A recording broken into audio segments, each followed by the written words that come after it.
إن الله وملائكته يصلون على النبي يا أيها الذين آمنوا صلوا عليه وسلموا تسليما.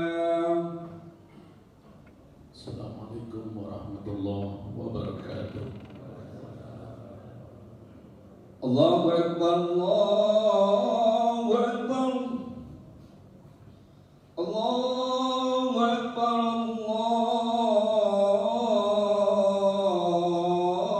Allahu Akbar. Asyhadu an la ilaha illallah.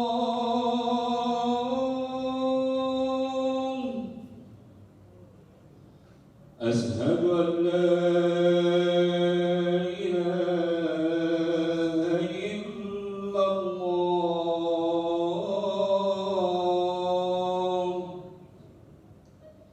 أشهد أن محمدا رسول الله.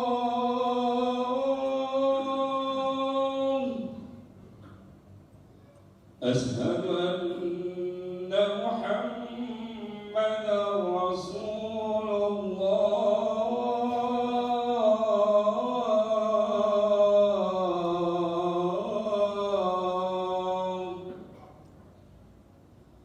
حي على الصلاة،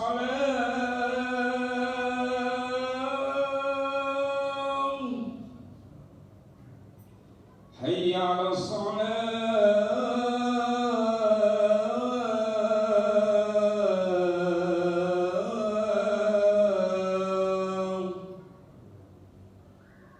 حي على الفلاح،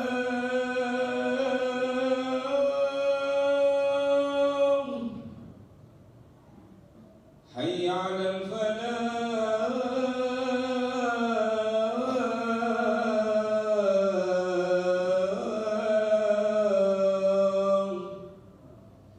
الله أكبر، الله أكبر. لا إله إلا الله.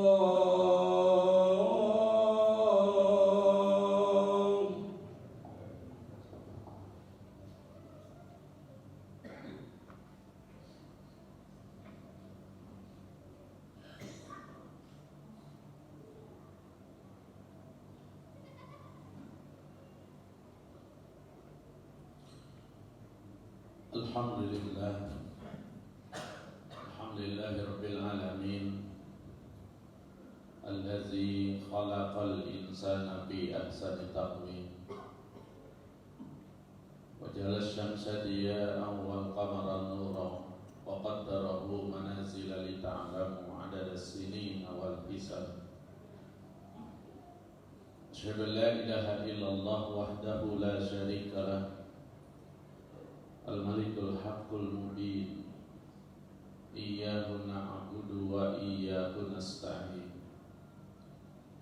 Wa asyhadu anna Muhammadan abduhu wa rasuluhu la nabiyya ba'da, shadiqul wa'dul amin. Arsalallahu bashiran wa nazira, wa da'iyan ila Allah bi'iznihi wa munira.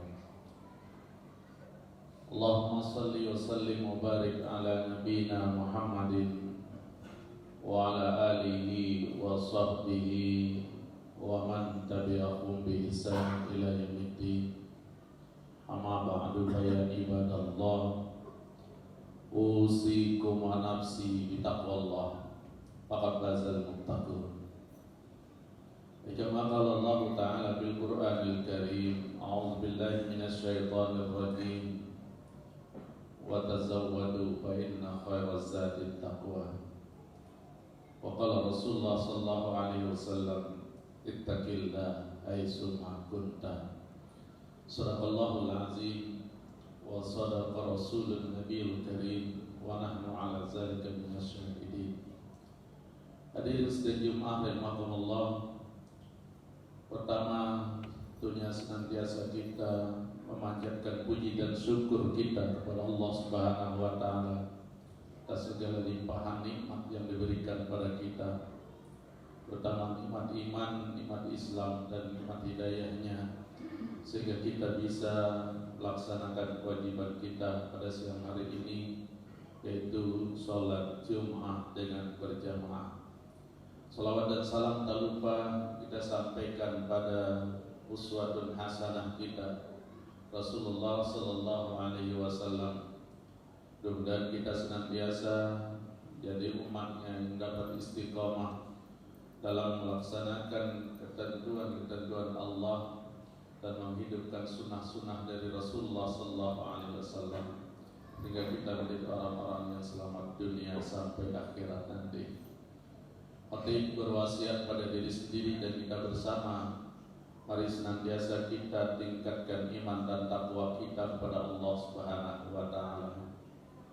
Karena takwaan itu adalah sebaik-baik bekal yang difirmankan Allah Subhanahu wa Ta'ala dalam ayat yang Khatib bacakan tadi, wa tazawwadu fa inna khairaz zadi taqwa.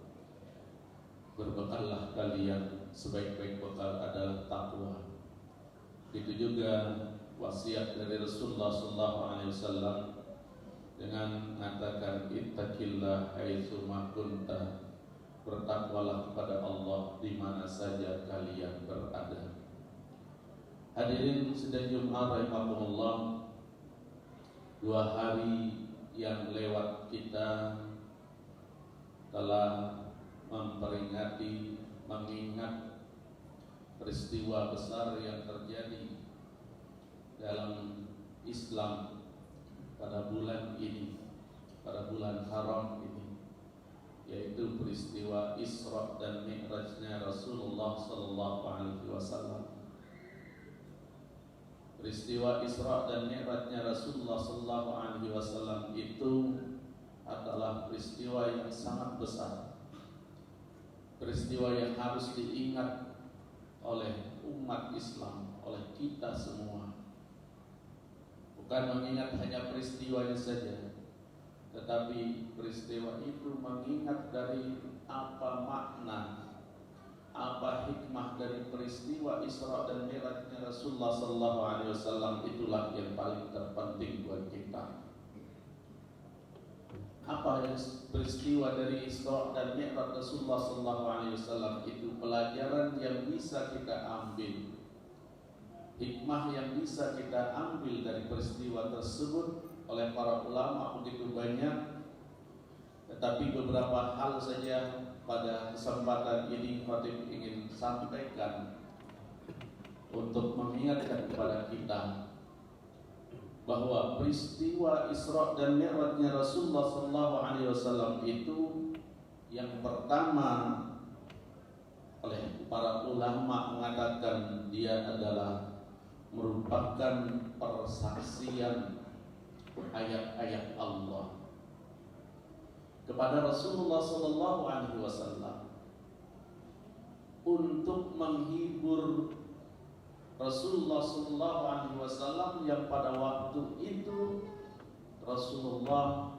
sangat bersedih dengan ditinggalkan oleh 2 orang yang melindungi beliau, yang menyokong dakwahnya, dan yang selalu di belakang Rasulullah SAW, sehingga kafir Quraisy pada waktu itu tidak berani untuk mengganggu Rasulullah SAW, yaitu Siti Khadijah, istrinya tercinta, kemudian paman beliau yang bernama Abu Thalib.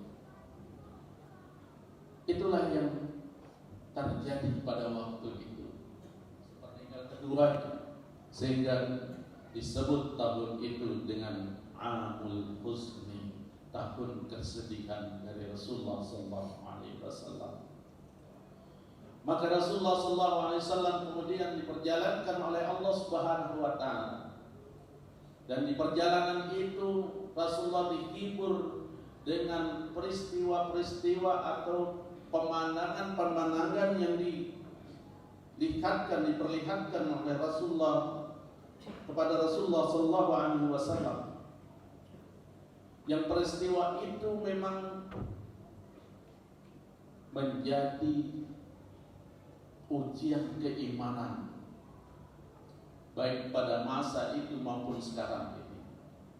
Kalau dikatakan bahwa itu adalah peristiwa Allah memperlihatkan ayat-ayatnya, memperlihatkan tanda-tanda kebesarannya pada seluruh manusia, maka kita lihat kejadian itu dianggap sebagai kejadian yang tidak mungkin oleh orang-orang yang tidak beriman.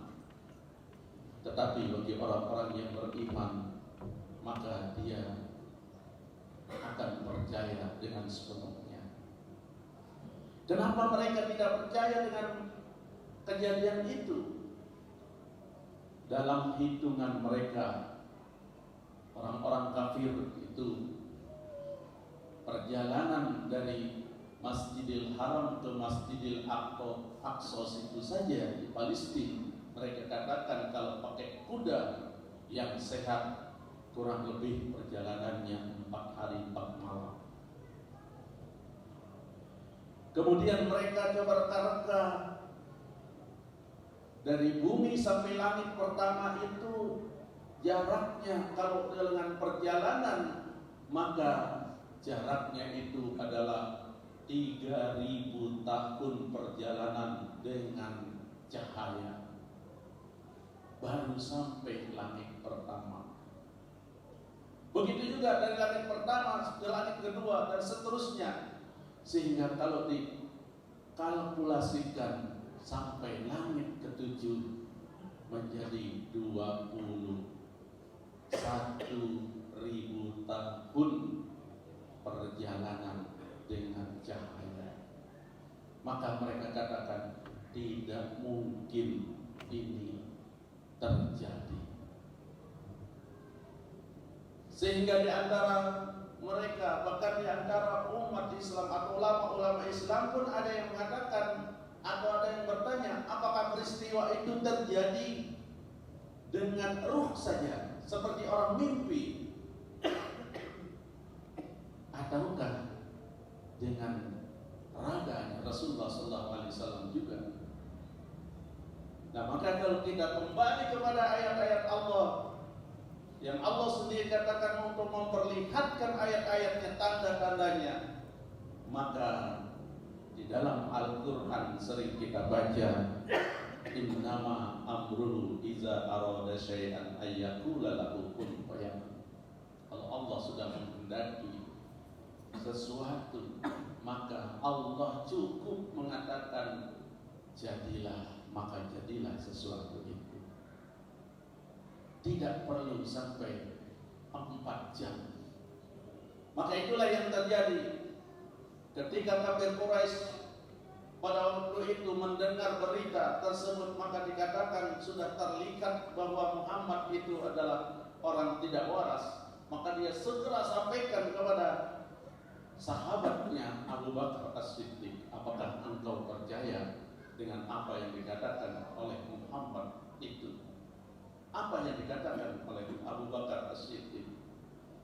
Kalau itu keluar dari mulutnya Rasulullah Muhammad SAW, jangankan 4 jam, lebih singkat dari itu pun aku percaya 100%. Itulah yang dikatakan oleh Abu Bakar As-Siddiq.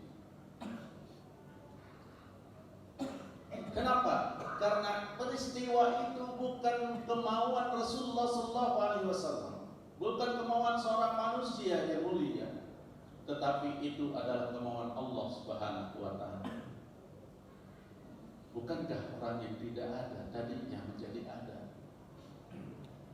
Apapun yang diinginkan oleh Allah Subhanahu wa Ta'ala itu pasti bisa terjadi.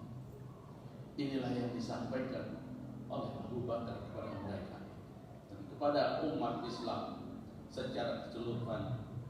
Jika dia kembali kepada Al-Quran sekarang ini, percaya kepada Al-Quran sekarang ini, maka tidak ada kata penolakan bagi mereka seperti orang-orang kafir.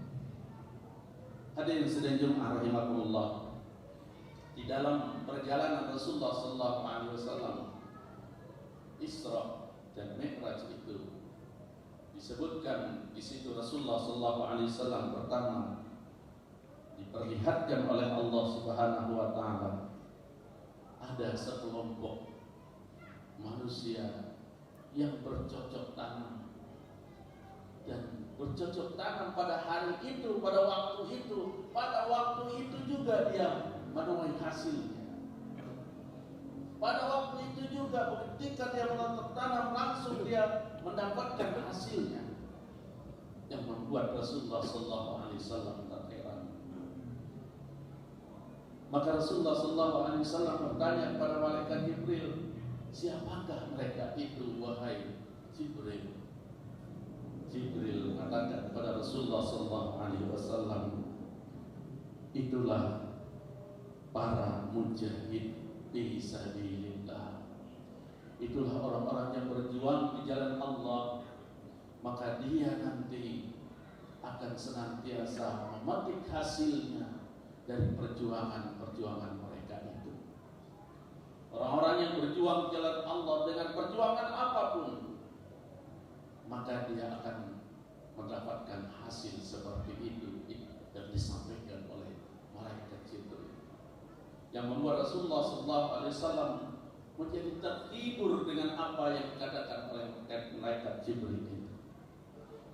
Kemudian yang kedua, Rasulullah SAW diperlihatkan dengan seorang wanita tua yang di sekujur tubuhnya penuh dengan perhiasan, dan wanita tua itu selalu menggoda, memanggil-manggil, tetapi Rasulullah SAW dalam sejarah ini disebutkan tidak mau dipanggil oleh wanita tua itu. Rasulullah bertanya kepada malaikat Jibril, siapa dia itu wahai Jibril? Apa yang katakan Jibril? Itu adalah dunia yang penuh dengan perhiasan. Itu adalah dunia yang penuh dengan godaan. Manusia-manusia yang terpanggil dengan wanita, manusia-manusia yang hanya terpanggil dengan dunia, maka dia tidak akan habis dengan perhiasan itu. Kalau dia dapatkan satu, pasti dia menginginkan yang lain lagi. Dapatkan satu, dia pasti menginginkan lain. Dapatkan sekian, masih akan menginginkan yang lain lagi. Sebagaimana Rasulullah SAW katakan, kalaupun satu gunung diberikan kepada manusia, jadikan emas gunung itu, maka dia akan minta gunung yang lain lagi. Itulah dunia, kata malaikat Jibril kepada Rasulullah SAW. Jadi dunia ini penuh dengan godaan bagi kita, dengan perhiasan-perhiasan. Maka Rasulullah SAW berpesan kepada kita, fattaqud dunya wattaqun nisa. Hati-hatilah terhadap dunia, hati-hatilah terhadap wanita. Ini pesan dari Rasulullah SAW.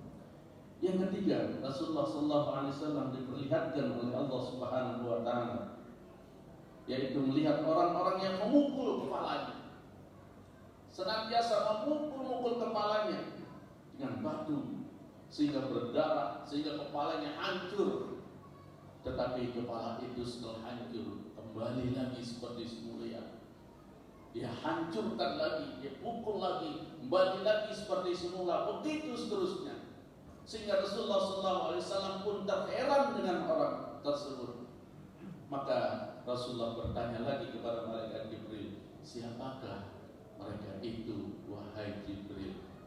Maka Jibril mengatakan, itulah umatmu yang di dunia bermalas-malasan untuk melaksanakan sholat.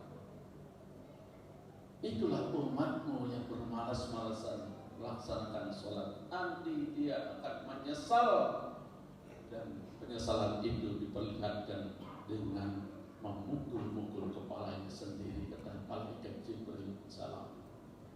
Hadirin sekalian jemaah rahimakumullah.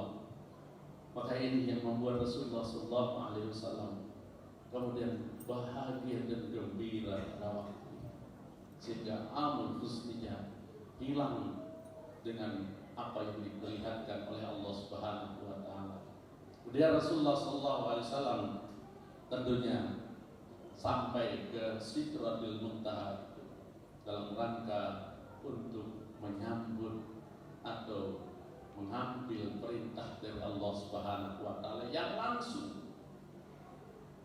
Dan perintah itu adalah sebagai barometer bagi kita, bagi manusia di dunia ini. Apa itu? Yaitu perintah sholat 5 waktu yang tadinya diwajibkan 50 waktu. Rasulullah SAW katakan, yang dikatakan sebagai barometer di dunia ini, bahwa sholat itu adalah tiang agama.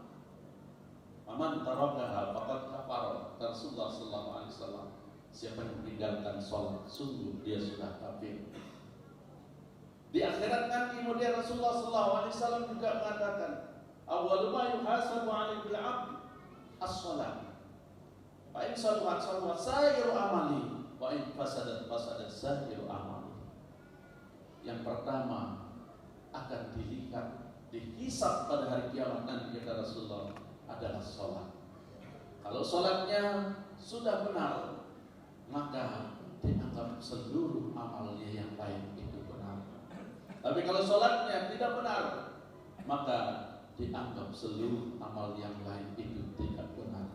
Maka dikatakan sebagai barometer di akhirat nanti.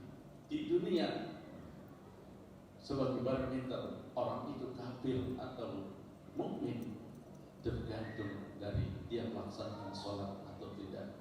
Di akhirat nanti bagaimana amalnya seseorang itu cukup dilihat dari sholatnya. Kalau sholatnya sudah benar, maka dianggap benar semua amalnya yang lain. Hadirin sekalian jemaah Allah. Itu yang kedua, kira sebagai hikmah Isra dan Mi'raj Rasulullah sallallahu alaihi wasallam.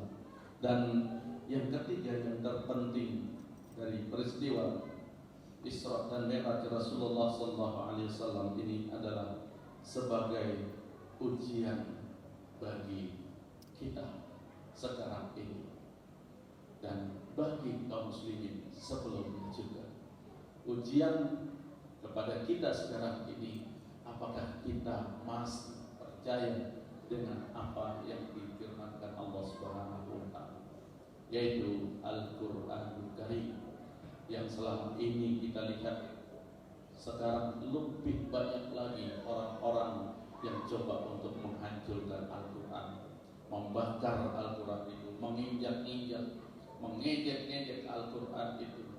Karena dengan Al-Quran itu setiap orang yang membaca, bahkan menurut berita sekarang ini di Eropa pun, kalau dulu hanya 40 setiap hari itu masuk Islam, sekarang mencapai sampai 400 orang karena dia membaca Al-Quran itu. Keyakinan mereka sudah baca Al-Quran, yakin, maka apa yang dikatakan oleh Al-Quran itu adalah semuanya adalah satu kebenaran. Karena itu kita diperintahkan untuk senantiasa dekat kepada Al-Quranul Karim. Karena penyebab dari kehancuran dan kemunduran al-Islam itu para ulama-ulama kita adalah penyebab utamanya al-bu'da min kitabillah wa sunnati Rasulullah sallallahu alaihi wasallam. Karena umat Islam itu jauh dari Al-Quran dan sunnah Rasulullah sallallahu alaihi wasallam. Maka selama kita dekat dengan Al-Quran, dekat dengan sunnah-sunnah dari Rasulullah SAW, selama itu Islam akan kembali berjaya di muka bumi ini. Barakallahu li wa lakum bil Qur'anil Karim wa nafa'ani wa iyyakum bima bihi minal ayati wa zikril hakim. Taqabbal minni wa minkum tilawatahu innahu huwal ghafurur rahim.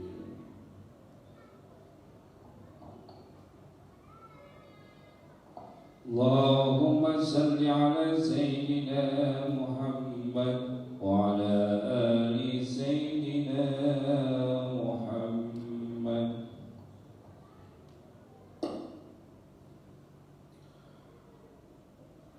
Alhamdulillah hamdan katsiran kama amara. Asyhadu an la ilaha illallah wahdahu la syarika lah. Irghaman liman jahada bihi wa kafar. Wa asyhadu anna Muhammadan abduhu wa rasuluhu sayyidil khalaiqi bashar. Allahumma salli wa sallim wa barik ala nabiyyina Muhammadin wa ala alihi wa sahbihi masabihil durar.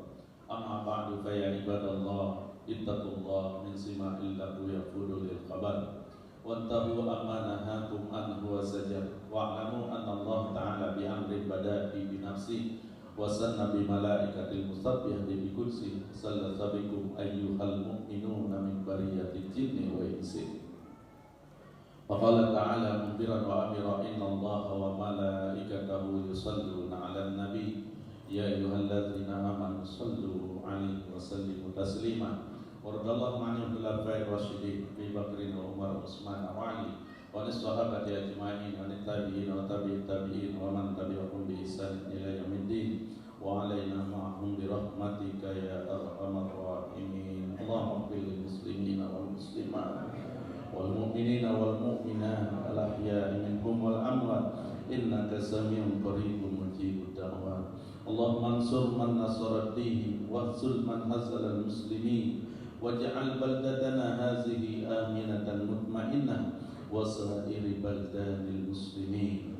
Allahumma ighfir an ummati Muhammad sallallahu alaihi wasallam warham an ummati Muhammad sallallahu alaihi wasallam wa farrij an ummati Muhammad sallallahu alaihi wasallam. Rabbana hab lana min azwajina wa zurriyyatina qurrata a'yun waj'alna lil muttaqina imama. Rabbana ighfir lana wa li ikhwanina allazina sabaquna bil iman wa la taj'al fi qulubina ghillan lil ladzina amanu rabbana innaka ra'ufur rahim.